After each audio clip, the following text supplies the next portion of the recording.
Thank you, thank you. Thank you very much. Can we just give it up to Lisa Roberts? She's amazing. You're awesome.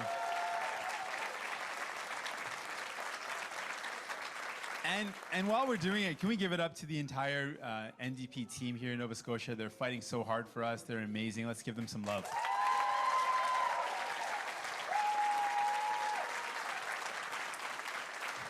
And to my friend Gary Burrell, the leader of the NDP here in Nova Scotia, thank you for the fight that you're doing. Let's give him some love as well. Yes.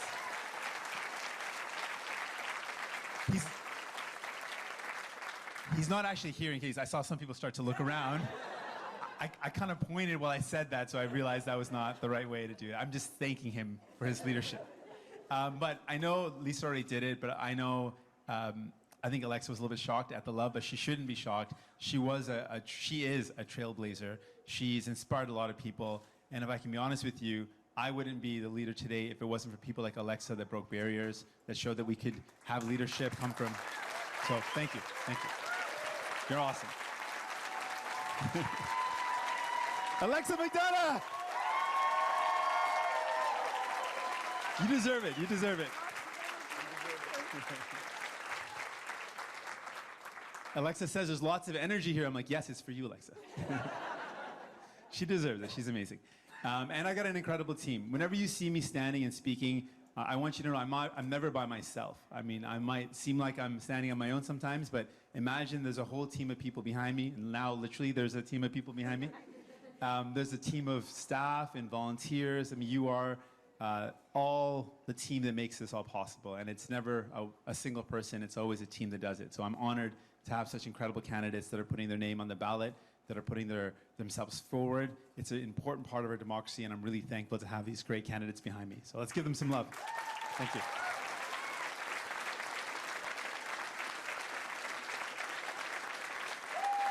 Yes. So friends, I want to talk about, of course, we've got an election coming up, and there's a lot of issues. I know there's going to be lots of questions. So I don't want to talk too long. I want to spend a lot of time hearing from you and hearing your questions. But I want to just talk about kind of what's at stake and what we're up against and why this election is so important. So there's lots to talk about. But I look at what's going on across Canada, and I think about what's going on here in Nova Scotia. And Lisa mentioned people worried about housing. It's true. People are really worried about housing. More and more, it's becoming a massive concern. People are worried about parents that have a home are worried about if their kids would ever be able to afford to have a home, a place of their own. People sometimes say, well, I can't even think about owning a place. I can't even find a place I can rent. Like, that's a real concern for people. It's too expensive. It's so expensive for so many people. And I know healthcare is one of those things that's really top of mind. And particularly here in Nova Scotia, there's a lot of challenges. And we know that, you know, the Premier doesn't seem to really think this is a priority. Made a lot of commitments when he got elected and seems to be breaking those as well. Guess it's a bit of a trend with the Liberal governments. But I mean, there's some serious concerns. People are unable to get the health care they need when they need it. And for me, some of the heartbreaking stories I hear are access to medication. And the reason why it's so heartbreaking is we know that it makes no sense at all that someone who goes to a doctor, and I'm sure you've heard these stories as well, they go to a doctor and find out what's wrong with them, and then they're told to take a medication to heal the illness or to make sure they can stay healthy. They can't afford that medication. Whether it's people that skip medication because they can't afford to take all the medication they need, so they skip a pill, they cut pills in half, or they just don't take it because they've got to make a choice between buying that medication or maybe buying food or paying the bills. It's real hard decisions that people are making like this. And it makes no sense to me that's what's going on. You can go and find out what's wrong with you, but you can't actually treat yourself. You can't actually get the treatment, the medication. And then we see the impact on emergency rooms. How does it make sense that if someone couldn't afford a $5 a day pill, they end up in a hospital that costs $1,500 a day? It makes no sense. It's actually a horrible way to do things.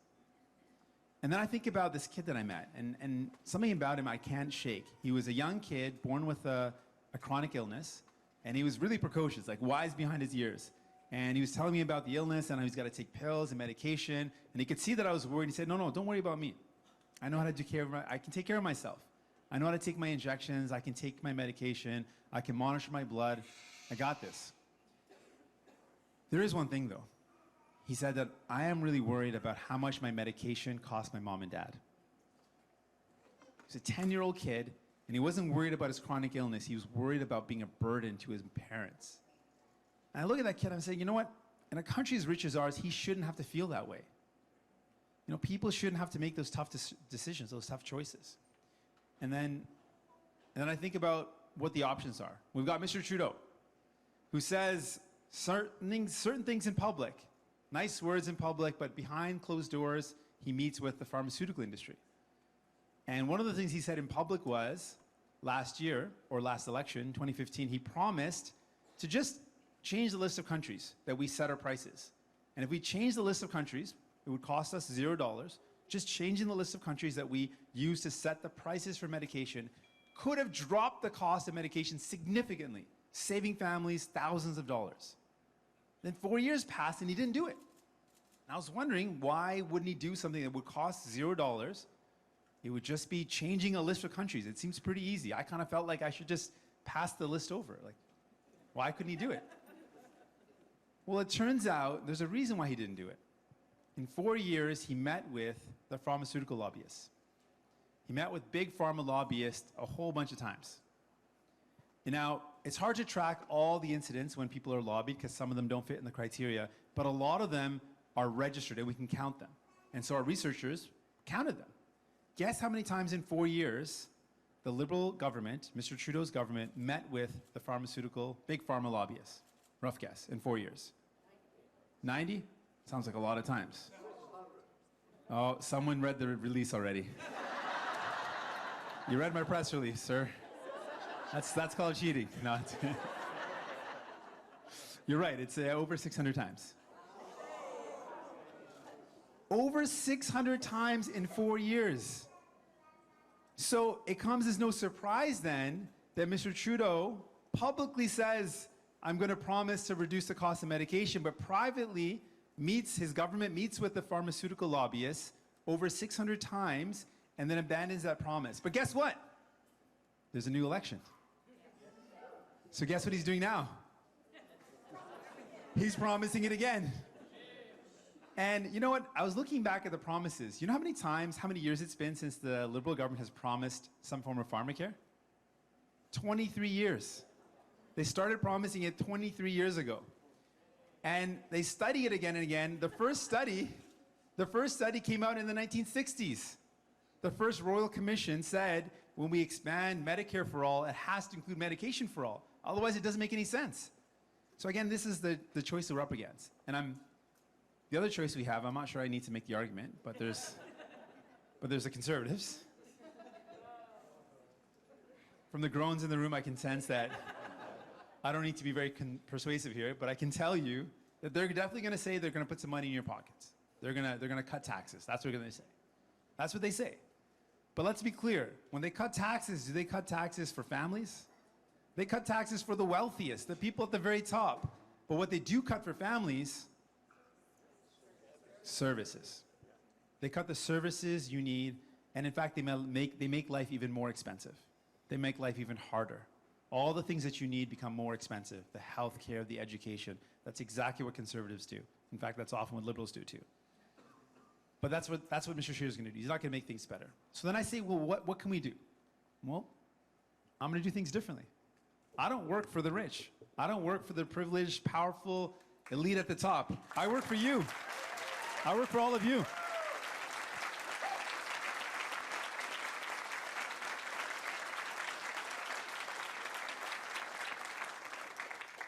So when people say, oh, it can't be done, I'm going to say to them that yes, it can be done. What we're going to do is not just have universal pharmacare, but we're going to have universal pharmacare by 2020. We're going to get it done in 1 year. Yes, we are.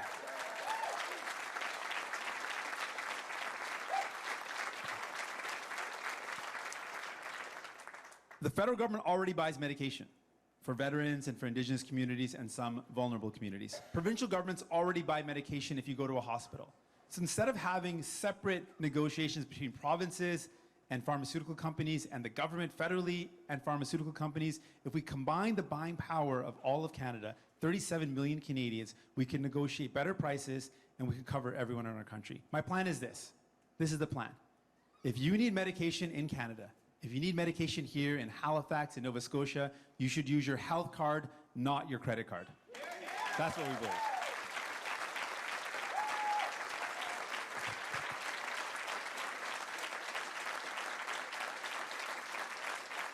But we're not going to stop there. We know there's one other part of the body that's completely just ignored when it comes to healthcare. We can go in and get open heart surgery and get constructive knee surgery, but if our teeth are giving us problems, for some reason, that's not covered. There's millions of Canadians that have no coverage whatsoever. And so what we're putting forward is the next step beyond just Pharmacare for all. Our goal is to make sure we're going to start with our first step towards universal dental care. What we're putting forward is DentaCare, which is every family that earns less than $70,000 will immediately be covered with a universal public dental care program.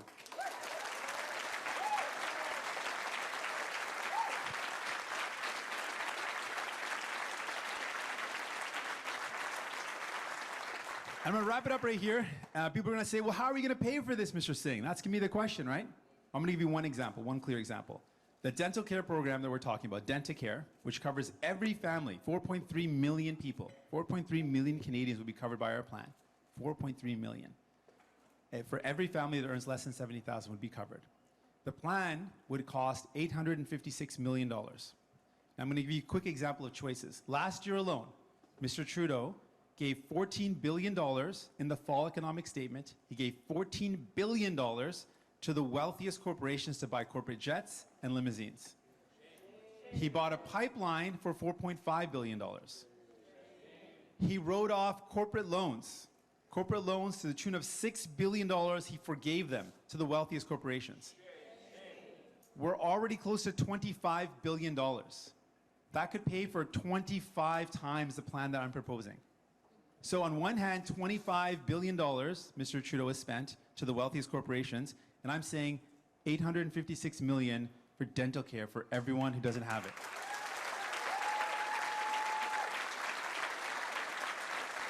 It's choices.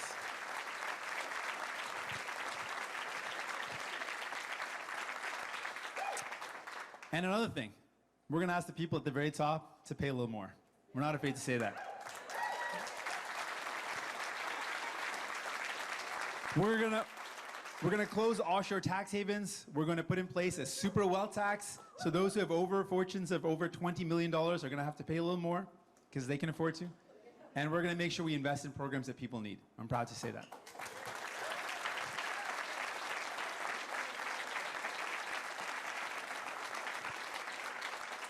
And there's one very last important thing that I want to say is that, at the end of the day in this election, people are going to ask the question, what's the point of this election? What are we voting for? I say to you that for too long, the powerful and the wealthy have had two parties they can go to. They kind of rotate. They go between red door and they go to the blue door. They know that the powerful and wealthy know they can count on liberals and conservatives to have their back. Well, people need someone that has their back. I've got your back. I'm fighting for you. I'm in it for you. You can choose this time, not the red or the blue door. Let's choose the beautiful orange door, my friends. All right. Thank you. Thank you.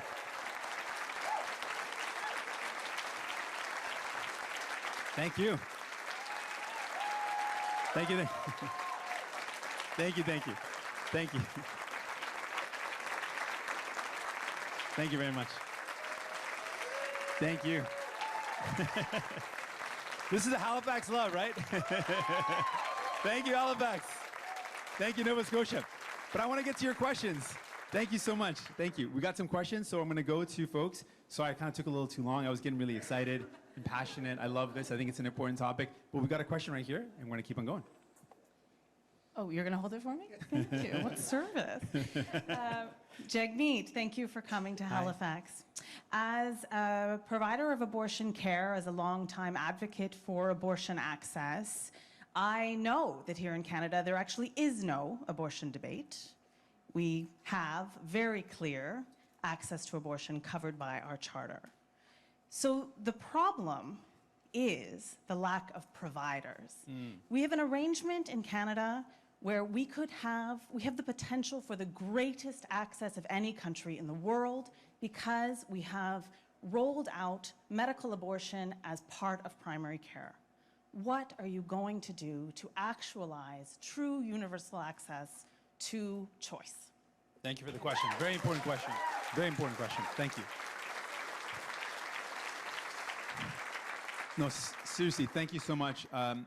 One of the things that I missed when I was talking about Nova Scotia is how horrible the situation is right now when it comes to access to abortion services. You know, on one hand, we have Mr. Trudeau talking about being a feminist, but one of the most powerful ways to empower women is to make sure women have the right and the choice and access to the ability to choose when or if they want to have kids. And having access, it's a powerful thing. And it's not enough to talk about it as a right. You're absolutely right. Here in Nova Scotia, that access, that service is abysmal. It's horrible. It's horribly flawed. What we need to do is enforce the Canada Health Act. Canada Health Act is actually being violated here in Nova Scotia because of the lack of service that's being provided. I would say very clearly, with a new Democratic government, we wouldn't just talk about the right to choose, but we would back that right up by making sure everyone has access to services where they live and make sure that we enforce that in every province.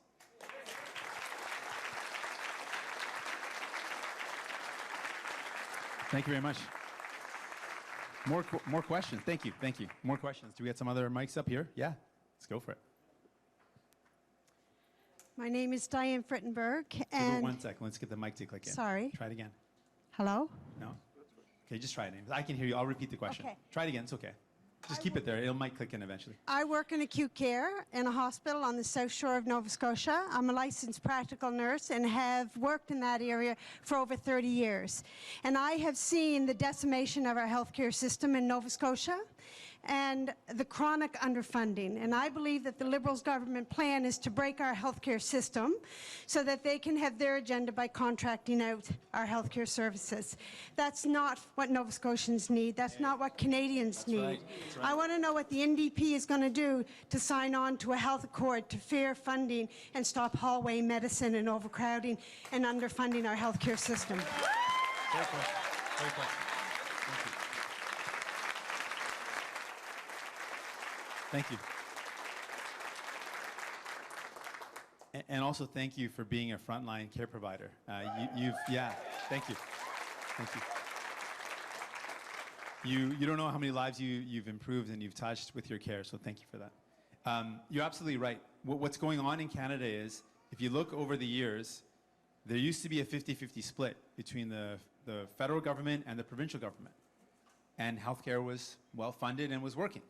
And then slowly over the years, conservative and liberal governments came in and cut that funding. So now what used to be 50-50, I'm sure people in this room know because it's a healthcare debate and lots of experts are here.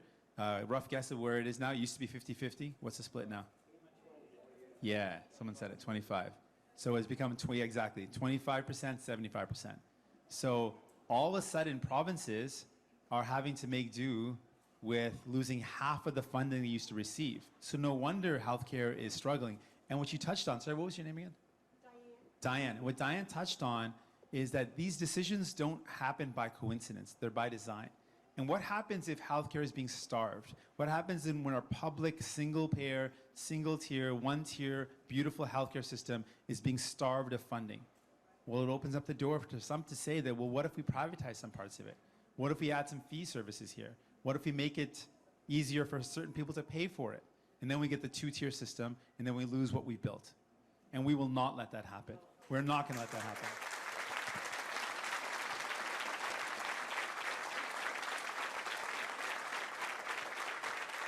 So what we would do is we would make sure we restore funding to healthcare, defend our public institutions, defend something that Canadians believe is a part of our identity. We believe in taking care of one another. And the way we do that is by funding healthcare. What happened is Mr. Harper put forward a cut, which is effectively a cut of $30 billion to the healthcare system. He planned it, but he didn't implement it. Guess who implemented his cut? Mr. Trudeau. Justin Trudeau attacked Harper so viciously, but he actually implemented his cuts to healthcare. And Mr. Scheer's going to keep it going. So the only way we can change that is if we elect a new Democratic government who's going to fight for you. Thank you. And just give a show of hands. We got someone over here. We got someone here, and then maybe we can have a follow-up if you could get someone in this side over as well. So we got someone right here, yeah. Good afternoon. I suffer from mental illness, and as a result, I've made it my mission to be a mental health advocate for people. And one thing that I have, thank you. One thing that I've noticed that's a common thread across the board when I sit down one-to-one with many people is that the wait times are so long, just as they are in regular health care. And as far as I'm concerned, mental health care has been a two-tier, healthcare and mental health care have been a two-tier system for years. And many people are walking away from getting good mental health care because they have to wait long, and some people's consequences could be dire. That's right. So my question to you is, what is the plan for the NDP to put in place relatively immediately to halt the people from walking away and getting the good care that they deserve? Thank you. Thank you for the question. Thank you.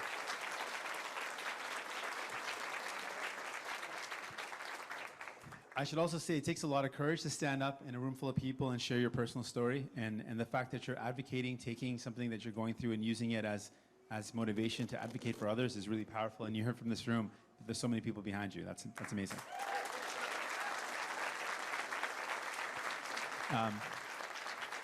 Thank you for the question.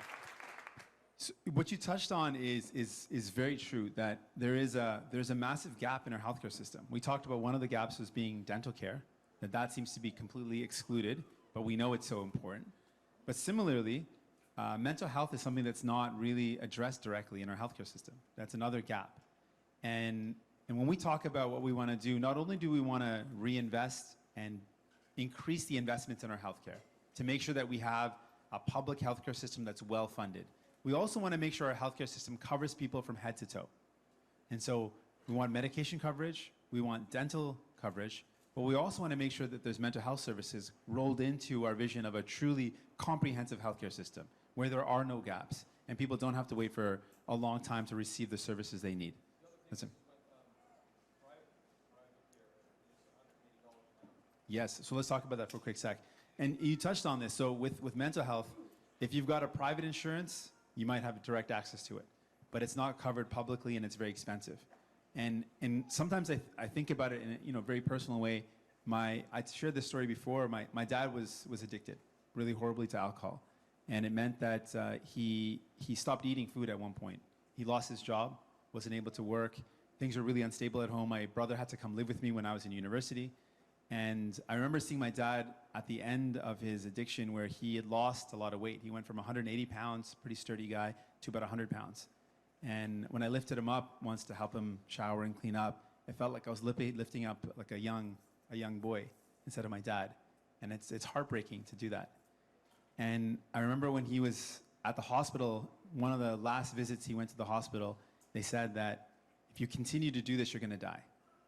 And he said, something came to him in that moment. He had hit rock bottom and he said, I don't want to die. I want to live.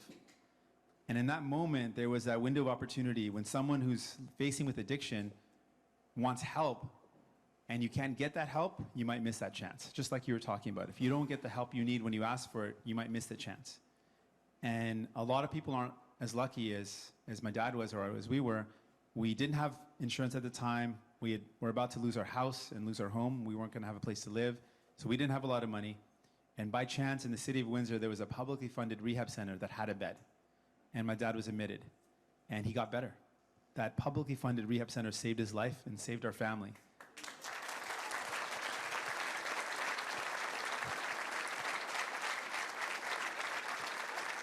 So I believe your income status, your job status should not determine your access to health care. Everyone in our country should get the care they need when they need it, wherever they are.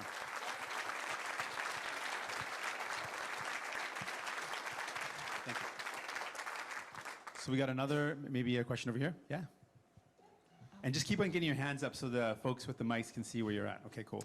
I know we got to get this side of the room as well because there's folks over there too. Okay, Hey. yes, sir. I'm Charles Pink. I'm a student here.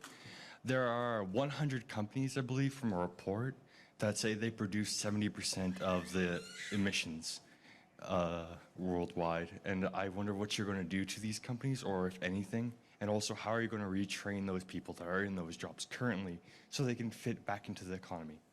Beautiful question. Thank you. Thank you. Thank you. Thank you so much for the question. You know, it would be a young person that asked a question on climate crisis. That's amazing. It's actually really inspirational to see how many young people are getting involved in politics and getting involved in social action because of their worries. I mean, it's sad that they're worried, but it's great to see that positive, optimistic, that let's get involved and do something. This week, it marks the Climate Action Week. And so that's really important for us to talk about, how young people are going to be hitting the streets. In fact, all people are going to be hitting the streets in big numbers to talk about how important it is to fight climate crisis. But you touched on something that's really powerful. I'm really impressed that you brought it up. One of the things that distinguishes us as New Democrats is that we absolutely believe that there's an urgent crisis, and we need to tackle that crisis.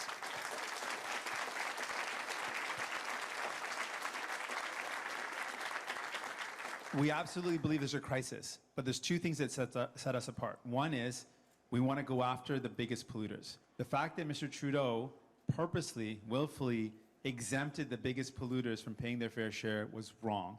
It was a wrong decision. And so what we would do is we would make sure that the biggest polluters pay their share. There's no way they should be exempt. And the second thing, though, this is what really distinguishes us as New Democrats, is we never want to leave workers behind. We want to make sure workers are never left behind.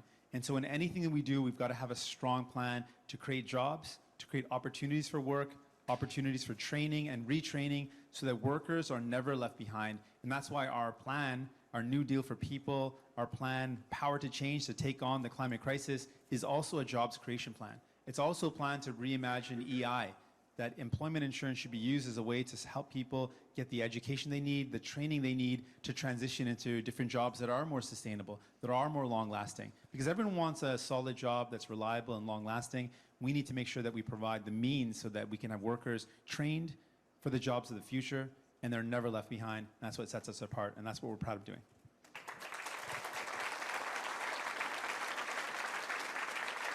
Thank you. Question there? Yeah, let's go for it. I've been told, and most people believe, it takes a village to raise a child, but most Canadians and Canadian families are not living in villages anymore. They're living in large cities where affordable childcare is non-existent. I believe that universal affordable childcare is a basic tenet of democracy. It ensures equal opportunity. Will the NDP move forward on the creation of a national affordable childcare program? Thank you very much for the question. Great question. Great question. Thank you. I feel like sometimes a question you can just say yes. Yes, I agree. I absolutely agree. You're absolutely right. We would make it a priority. It's something incredibly important. Again, Mr. Trudeau talks about being a feminist. One of the clearest ways to ensure women can have access to the workforce, we can tackle the gendered wage gap, is to make sure that there's affordable, quality, ideally publicly delivered, if not nonprofit, daycare that can ensure that everyone has access to it, that it's something that people don't have to make a tough choice between going to work or paying for daycare because it's so expensive. It's so expensive that it doesn't make any sense to go to work sometimes. It could be one of the boldest steps forward to tackle the injustice that goes on with when a gender wage gap. So absolutely, New Democrats have always believed in it. We're going to continue to fight for it, and it's a part of our commitment to make sure we've got a universal national daycare program. Yes.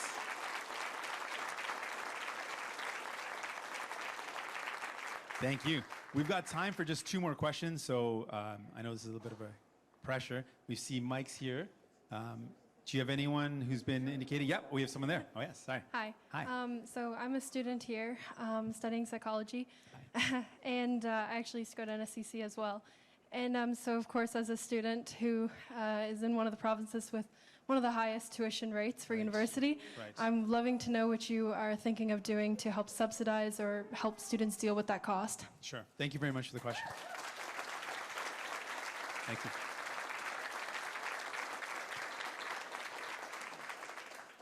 So you're absolutely right. I mean, it's pretty crushing. Like I've spoken with lots of students who tell me about not only does it cost a lot, but when you graduate, there's also on the loans that sometimes students have to take, there's interest on that loan. And the federal government, in fact, charges not just prime, but prime plus 3%. That's way more than a bank would even charge. And banks aren't the best. So I look at that and I say, well, what does that say about our country? When a young person graduates with massive debt, and on top of that debt, they're crushed with the weight of the interest. And when they're making payments back, they have to pay back this interest payment on top of the principal.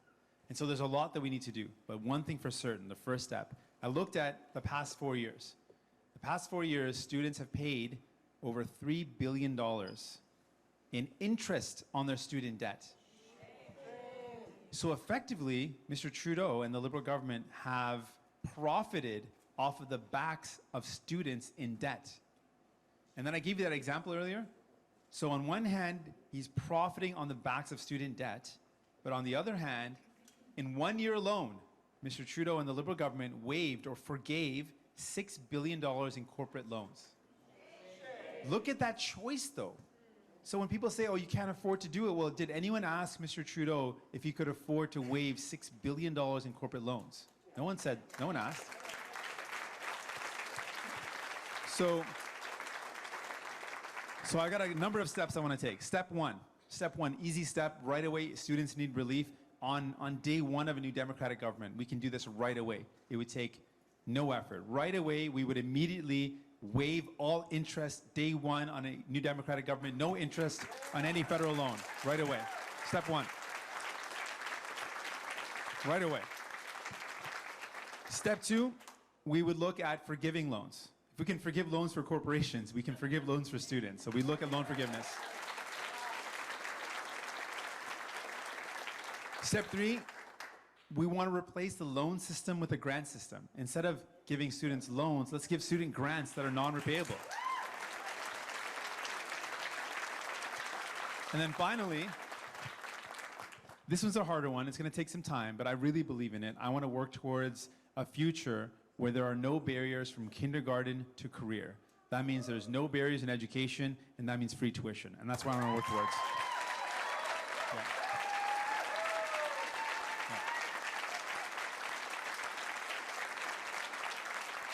Thank you.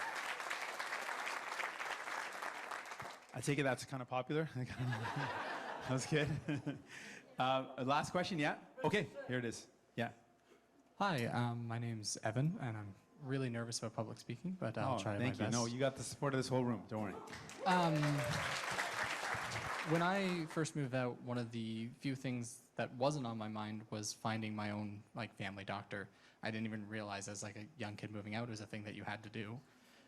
So when I first moved to Halifax, we jumped into the system, and 3 years later, we finally have a really fantastic nurse practitioner that's been helping us out. But it took 3 years to get there. Wow. And even after that 3 years, we're still waiting for mental health care, a psychologist or a psychiatrist to give us the help that we really need. It's been 3 years, and that entire time, nothing gets better. It just stays the same. Is there anything that the NDP plans to do to maybe help keep doctors around, keep them in Nova Scotia, or maybe even help to create more doctors? Thank you for the question. Really good question.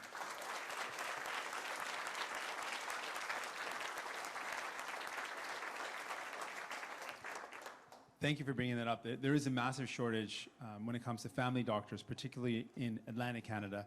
I heard that of course, in Nova Scotia, but in New Brunswick as well. People are bringing up that as a massive concern. I know it's a big concern in PEI as well. So what we got to do is we've got to find ways to make sure we train and recognize the training of those internationally trained doctors as well. Make sure we have enough doctors in our communities. That's one important thing. The other thing that it's a bit of a indirect thing, but it's very important as well. when we talk about the universal Pharmacare program, what that would do is alleviate a lot of weight and burden on the healthcare system, allow people to get medication they need, to be treated, to get well, and taking off that burden off the healthcare system will free up resources so that we can invest back into frontline care. The Parliamentary Budget Office said that putting in place a universal Pharmacare program could save as much as $4.2 billion federally. They didn't factor in how much it could save each province, which would be significant. And that's one way to reinvest or to save some massive amounts of funds that could be reinvested back into frontline care, which means more nurse practitioners and more doctors. So that's some of what we want to do. We know we've got to tackle this. It's a priority. Healthcare is very deeply important to me, and I believe in our system. I believe in the vision of care for everyone, that no matter what you earn or what your salary is, or if you have a job or not, everyone in our country, we believe in a system where you can get the care you need. And that includes mental health care and addiction care and medication coverage and dental care. That's the vision of what we want to do. And together, if we work together, we can make that happen. Thank you. Thank you very much. Thank you. So, thank you. Thank you very much. Thank you.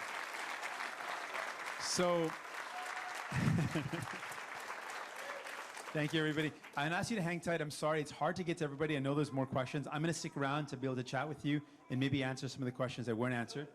Hey, good to see you, man. But I'm going to take some questions from the media. They're traveling with us, and we want to make sure that they get a chance to ask questions. So please go ahead. Hi, it's Annie Bergeron-Oliver with CTV National. Hi. A lot of your programs seem to be financed by cracking down on loan forgiveness, incentives, and tax breaks for major corporations. I'm wondering what your government would do to ensure that these big corporations don't lay workers off and move to a country where there are lower taxes and where the cost of manufacturing and labor is much cheaper. So first off, there is a fair question. What we would do is a couple things. One is with offshore tax havens, they're already sending money to other jurisdictions. And we're saying for Canada, for companies based in Canada that have a factory, they've got workers, they've got profit that they're making in Canada, they're using loopholes to send their money offshores. And we're saying that should stop. On top of that, when we talk about the super wealth tax that we want to put in place, that's going to be on those who got fortunes of over $20 million. The Parliamentary Budget Office says that over a period of time that could raise as much as $70 billion in revenue. That's not a lot of people, but it could raise a lot of money. The amount that we targeted the tax at is 1%. And the reason we chose 1% is working with the PBO, we found that 1% on over $20 million of wealth or fortune is the amount where it would cost more to move the wealth than it would to pay the tax. So we were pretty smart about that one. So that's the super wealth tax. But you're right, we're going to ask the wealthiest corporations to pay a bit more. And we know that taxation is one consideration in terms of where business is set up. But based on an OECD report, it is not the most important by far.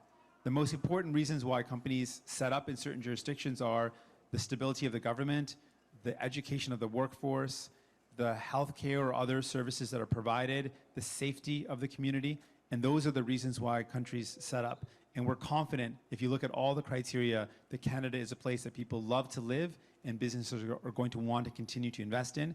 And we're going to just ask them to pay a bit more. And we know we can do it.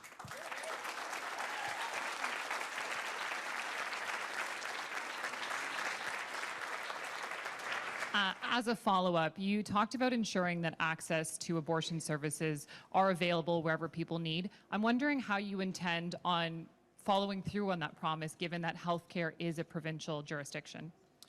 It's true it's a provincial jurisdiction, but there is a health accord, Canada Health Accord or Canada Health Act. And that Canada Health Act has certain requirements for funding. And so we need to sit down and negotiate with provinces like Nova Scotia, which don't fund services like abortion services the way they should be funded. And there's only very limited spaces in hospitals right now where services are provided. There are no clinics. And what we need to do is make sure those clinics are funded, that they are considered a part of a healthcare system, and we can negotiate with provinces to say, we've got this healthcare transfer, and a part of that transfer is certain criteria. You've got to satisfy those. It's got to be public services, and it's got to include abortion services.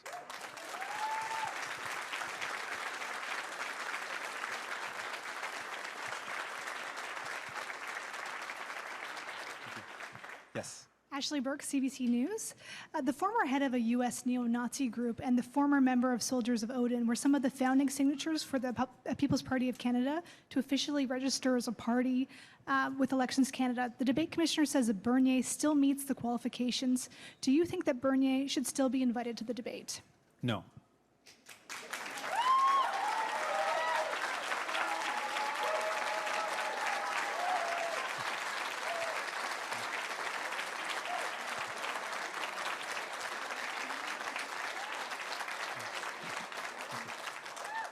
Can you elaborate?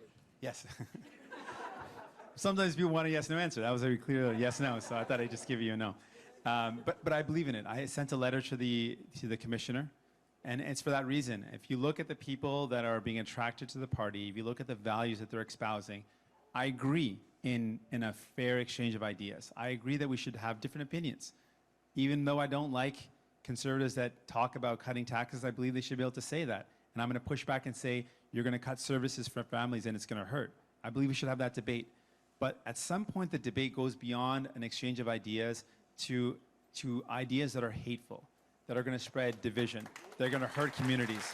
And that can't be allowed.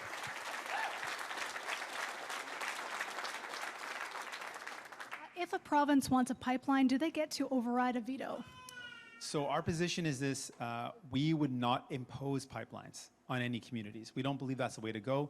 We don't believe that's the right way to move forward, so we would not impose them. That's my approach.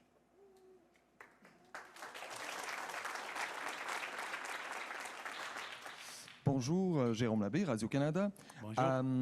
Le Parti libéral s'est engagé aujourd'hui, lui aussi, à créer un régime canadien d'assurance médicaments. Je veux savoir si il y a une différence entre votre plan et celui de Justin Trudeau, ou s'il n'y en a pas. Oui, il y a une grande différence. On va le faire. Ils seulement parler. Mais en fait, ça c'est la grande différence. The question was, what's the difference between our plan and the Liberal plan for a universal Pharmacare? And I said, we would get it done. They're just talking about it. Mais en fait, je suis sérieux. Pour les libéraux, c'est seulement des belles paroles. Chaque élection, ils font les mêmes choses. C'était 23 ans que les gouvernements, les partis libéraux ont promis de mettre en œuvre une assurance médicaments. C'est tellement facile de dire comment est-ce qu'on peut croire que le gouvernement va faire ça. En plus, on a beaucoup de preuves qui montrent qu'ils travaillent pour les plus riches. Ils travaillent pour les compagnies pharmaceutiques. Ils ne travaillent pas pour les gens. Moi, je ne travaille pas pour les riches. Je suis ici pour vous.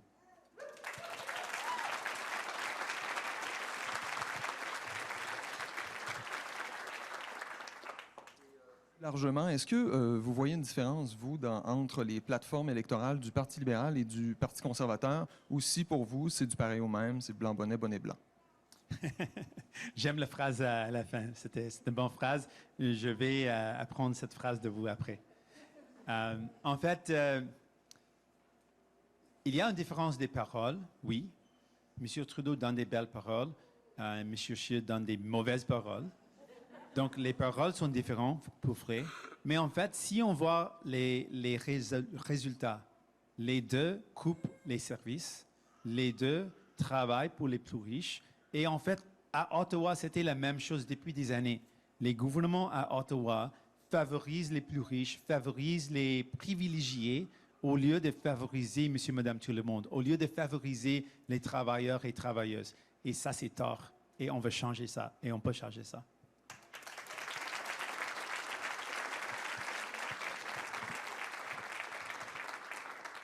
Yeah, Mr. Singh, Ed Halverson, CKPW News, Bridgewater. Would you mind elaborating on your plan, the difference between the Liberal and your plan in English for our listeners? Sure, yes. Thank you. So the difference between the Liberal plan on Pharmacare and the New Democratic plan on Pharmacare is that we would actually get the plan done. That is a big difference. They're just going to talk about it and make a lot of promises. They've been promising for 23 years. It would be absurd to believe them now. After really clear evidence, one clear example is they literally promised just to change the list of countries. Like, it's not a big promise. There is a board. It's a board that reviews the price of medication. And that board actually made a request saying, we can actually find better prices for medication if you give us the legislate us a new list of countries, and we can actually set better prices. That was a good promise. We actually pushed for that with a private member's bill to say we should do that. Mr. Trudeau promised to do it. In 4 years, he didn't do it. It cost $0. It would have zero cost to do. Why did he break that promise? Because he doesn't work for people. He works for the powerful. So I don't believe him. I don't think Canadians believe him. I don't think the powerful pharmaceutical companies and the insurance lobbyists are going to let him do it. The difference is I don't work for those guys. I work for all of you.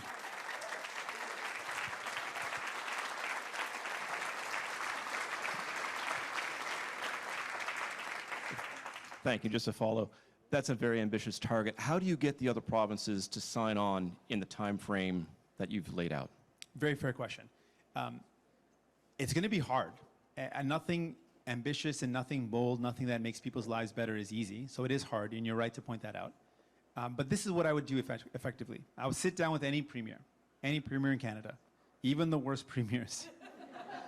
They might not, be ones that you would think they would like this idea. And I'd say to them, you're already spending money on medication. Every province has a budget. They buy medication. They're actually buying medication in bulk for hospitals because they're covered. When you go to a hospital, medication is covered. So your province is already spending a certain budget on medication. What we've costed out is we would sit down with the province and say, for not a cent more, you don't put any more money, exactly what you're already spending. Instead of covering some people, you can cover everyone. I can't imagine any premier who could possibly say no to that. That's our plan.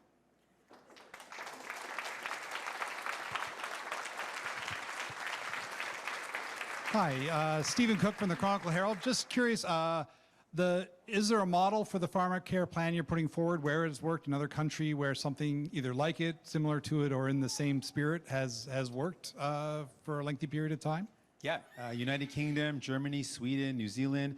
In fact, all the countries in the world that are OECD and have a universal pharmacare or universal healthcare already have a universal pharmacare.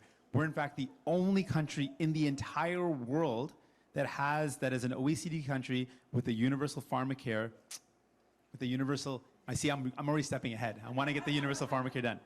Roll that back. We're the only country in the world with a universal Medicare that doesn't include a universal pharmacare. So in fact, there's a lot of countries that have great models, and that's actually where we borrowed our plan from. We looked at the other countries and said, they're already doing it. We've used their costing. The Parliamentary Budget Office already costed it out and looked at it would be a savings of $4.2 billion if we put it in place. We just have to do it, and it just takes courage. I've got the courage to do it.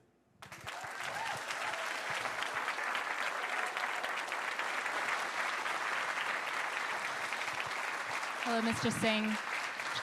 Shayna Luck from CBC, Nova Scotia. The NDP was shut out of Atlantic Canada by the Liberals last election. How are you going to get voters who switched from the NDP to the Liberals to come back to you? Well, we look at the past 4 years, and we ask people in Nova Scotia, ask people in Halifax, ask people in Newfoundland and Labrador, ask people across Atlantic Canada, has your life improved under Mr. Trudeau?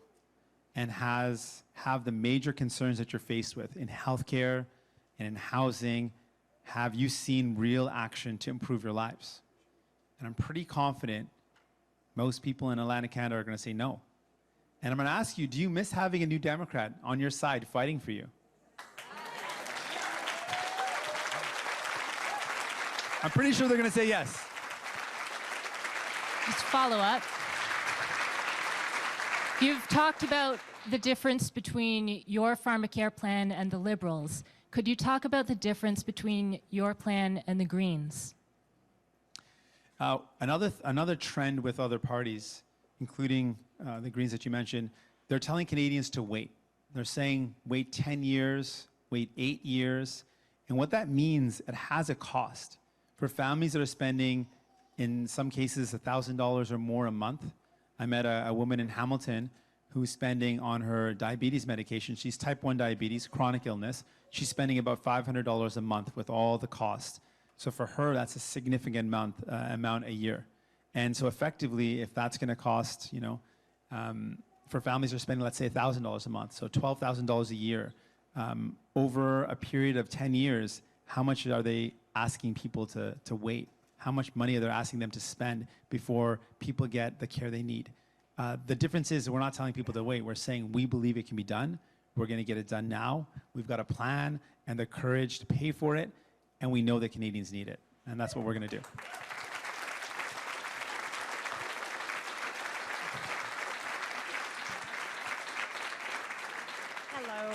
Yvette D'Entremont with Star Halifax.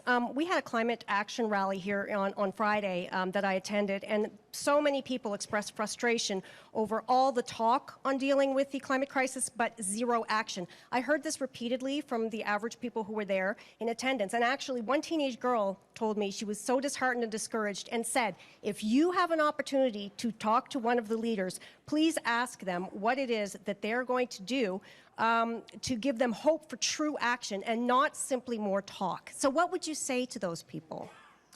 I would say I understand that you're frustrated. It's really frustrating. We've got governments in Ottawa that haven't acted.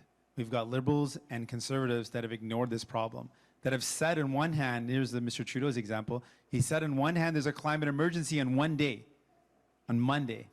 And then on the Tuesday, he voted to expand building more pipelines in British Columbia. I don't understand how that's possible. You got Mr. Trudeau who inspired a lot of people and then spent our public dollars, our public taxpayer dollars, on buying a pipeline. That's very understandable why people are frustrated. He campaigned in 2015 to end fossil fuel subsidies. But after meeting with the big oil and gas lobbyist over 1,500 times in 4 years, he broke that commitment. And there continue to be massive fossil fuel subsidies that we're paying with our public dollars. I would say to that young person, with me in charge, I would end fossil fuel subsidies right away, period. I would end them right away. I would reinvest that money. I would reinvest that money into clean energy, into renewable energy. I would build public transit, electrify transportation. I would retrofit every home and building so that we reduce our emissions and save families money and create jobs in communities. There's so much that we can do together, and I would make it happen.